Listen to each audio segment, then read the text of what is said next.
అందరికీ నమస్కారం. భగవద్గీత 18వ అధ్యాయం మోక్ష సన్యాస యోగంలో 47వ శ్లోకం.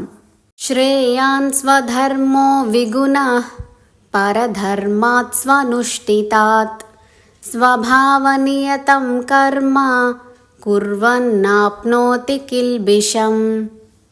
ప్రతి మానవుడికి ఒక ధర్మం కర్తవ్యం ఉంటుంది. జంతువులకు కూడా ఒక ధర్మం ఉంటుంది. కుక్క విశ్వాసము, అది దాని ధర్మం. దాని ధర్మాన్ని అది ఎన్నటికీ విడిచిపెట్టదు.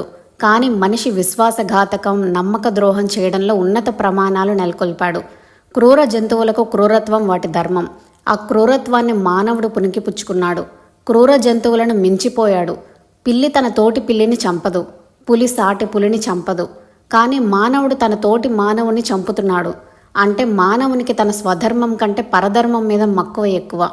మానవ ధర్మం మానవత్వం, అందరినీ సమానంగా తన మాదిరి చూడటం. ఇది చాలా కష్టం. అందుకే మానవుడు అందరినీ భేదబుద్ధితోనే చూస్తున్నాడు.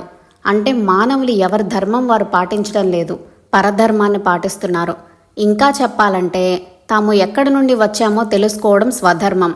అంటే నేనెవరు, నేను వేరు దేహం వేరు అని తెలుసుకోవడం, నిష్కామ కర్మలు చేయడం, భగవంతుని సేవించడం, ఈ జనన మరణ చక్రం నుండి విముక్తి పొందడం, ఇది స్వధర్మం.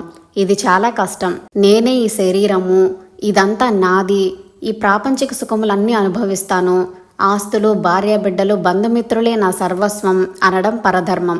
ఇది చాలా సుఖంగా ఆనందంగా ఉంటుంది. ఆఖరుగా ఒక్క మాట, ప్రతి వ్యక్తికి వివాహ బంధం ఉంటుంది.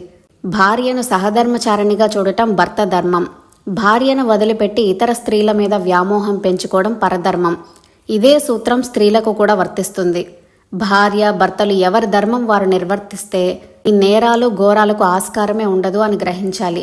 రాముడు స్వధర్మాన్ని పాటించాడు. పోగొట్టుకున్న రాజ్యాన్ని తిరిగి పొందగలిగాడు.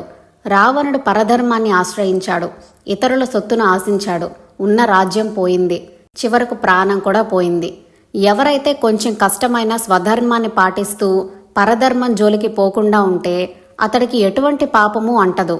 ఆధ్యాత్మికంగా చెప్పుకోవాలంటే స్వధర్మం అంటే ఆత్మధర్మము, ఆత్మజ్ఞానం సంపాదించడం. అలా కాకుండా ధన సంపాదనే ధ్యేయంగా ప్రపంచ జ్ఞానం మాత్రమే సంపాదించడం పరధర్మం.